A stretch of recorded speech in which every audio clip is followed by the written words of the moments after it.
All right, so we're Unit 203, 312 Grand River Ave, building owned by Paul Magna Property Management. He also conveniently owns his own bug spraying. He went and got his bug spraying license to be able to spray for pests. He does a very half-assed job as far as I've seen so far. He does come when you request him to come to your unit. Apparently, I don't know for sure. I've heard that he does spray units as people leave, like move out. But I've never seen the hallway sprayed. I've never seen the elevator shaft sprayed. I've never seen any notices up in the building saying, hey, we're going to spray this floor this day. Hey, we're going to spray the laundry room that day. Hey, we're going to spray the elevator shaft this day, so you're going to need to use the stairs. I've never seen a notice like that, so I know for a fact he's never sprayed, and I've personally never seen him spray. And I'm home pretty much every day. I'm on disability, so I know what goes on in the building. I've spoken with multiple people throughout the whole building from all different floors, and they all have the exact same experience that I'm having, and they've all requested spraying, and he's come and he's sprayed very half-assedly, putting no care, really real care into it for the actual tenant to live further in a more comfortable unit that does not have pests. More comfortable, healthy unit. Okay, so, and there's some really nice people in this building. But anyways, so the reason why I'm making this video is I'm showing some of the preventative measures that am taking right now, and have taken myself. Not to mention the well over $2,000 worth of material that I spent on drywall mud to patch a lot of cracks, big cracks that were spots where bugs could get into. The place was painted before I moved in, but it was done very half-ass again.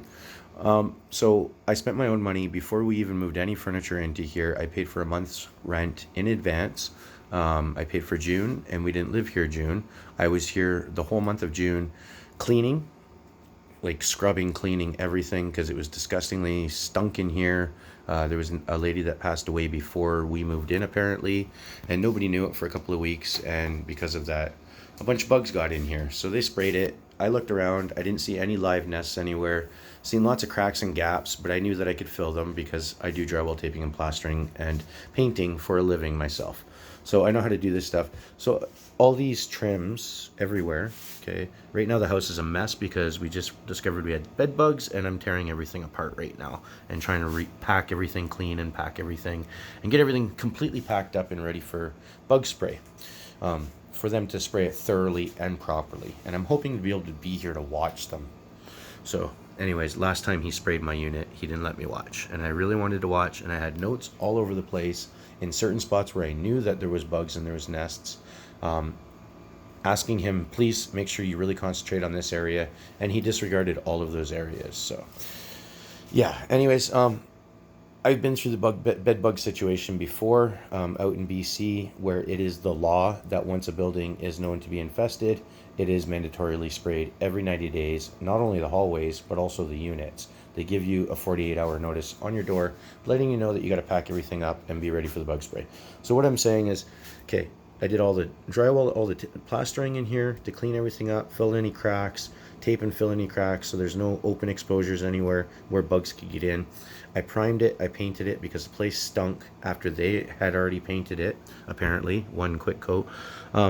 They put all new trims on, but they didn't seal any of them. They didn't caulk any of them. They were all wide open, big gaps on the top and on the floor. So I got my own caulking, 2 full cases of DAP, and I did it all myself after doing all the mudding and the painting.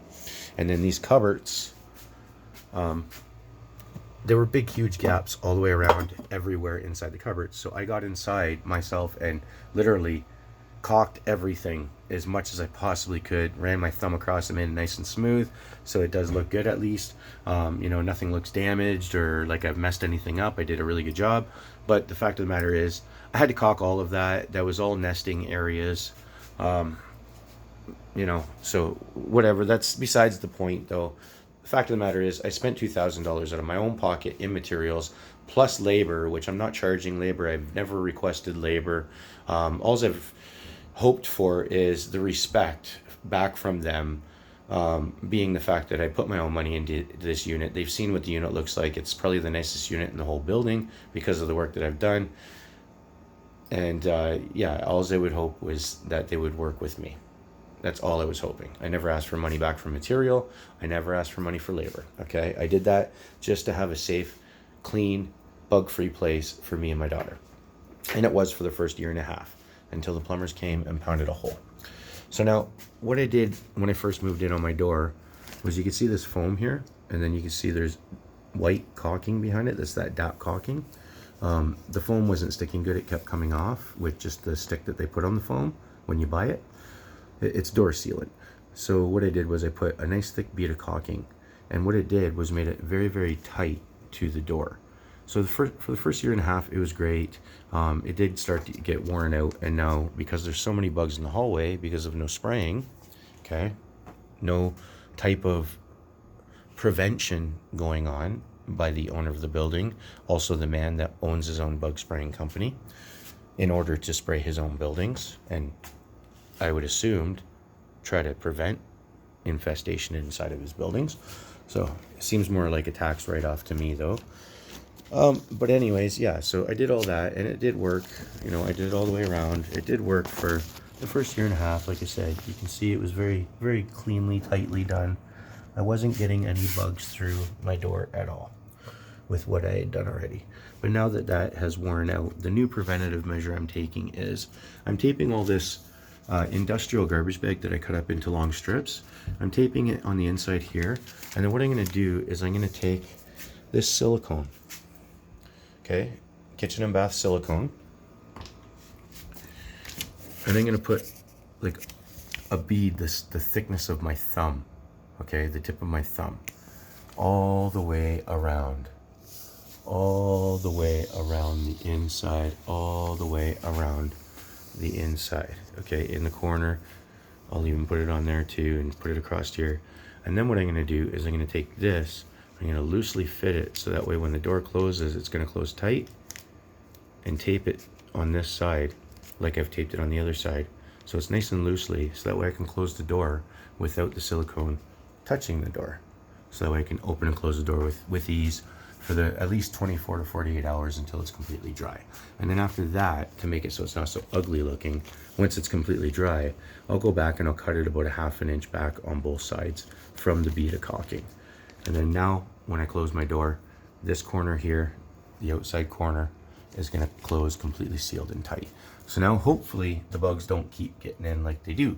Okay, so now the reason why I'm doing this is because if you look at my door, how many bugs do you count up there? That's all dead bug guts, okay? And that's from me putting this stuff in here. If I didn't put that there, that wouldn't happen. There'd be such a gap that all the bugs would be just running in my house. So I've at least slowed down like 70 to 80% of them. But I mean, that 20 to 30%, whatever, is still a lot of freaking bugs coming into my house, man. And that's absolutely disgusting. And they're not coming from my house to the outside. They're coming from the outside into my house. Okay? I've done everything I could do. I'm at the point where I've given up. And right now I'm tearing my house apart because I'm getting rid of as much as I can. I'm bagging up anything that's like clothing, shoes, stuffies that my daughter has, toys. I'm going to be washing them in the bathtub, you know, rinsing them right down in the shower, making sure if there's any bugs, they rinse out. Hopefully there's not. If I think there's bugs in them, they're just going in the garbage. So that's more money wasted because of this landlord not doing anything to take preventative measures. So the new preventative measure that I am taking is this. And I'm only taking this video for documentation in case this does get to a point where I have to go to court, because I am fully willing to go to court over this. If the landlord does not give me a positive response to the email that I've already sent him, asking him in a very respectful manner and showing him video documentation of the bed bugs that we had ended up receiving as of almost a week ago now, that we found them, 2 weeks that we've been starting to get itchy. So we've just recently gotten them. We don't visit people, so we didn't bring them from somebody else's house. We're always home. It's COVID-19 too. So they've come from within the building. So that means somebody else or many other people in this building have bed bugs. pretty much everybody in this building has cockroaches. Every single person that I've talked to, you know, when I say, how do you like living here? They just shake their head right away. It's fucking bugs. Pardon my language, but I quote, fucking bugs. That's what every single person says. Same thing as I say to anybody. So, yeah, I'm just hoping to accomplish something here with the landlord with the last video. I'm not intending to send this video to him, but this is my own documentation for court if I possibly end up there, or for any advocacy that is working on helping me. I'm looking for advocacy right now. Have a great day. Shawn Willard, 312 Grand River Ave, Unit 203. The owner of the property is Paul Magna Property Management, whom also conveniently owns his own bug spraying company.